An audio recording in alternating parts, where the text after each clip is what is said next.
ये गोश्त हो गया ग्रोन कढ़ाई।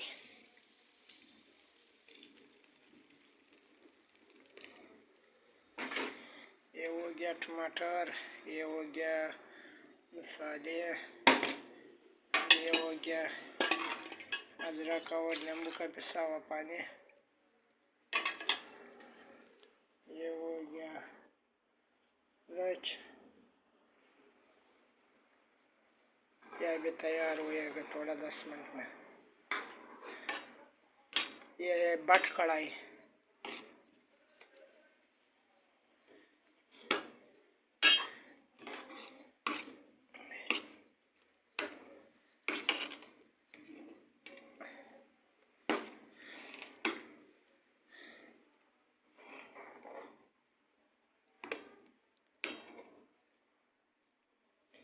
इसको अभी दिएगा 10 मिनट दम।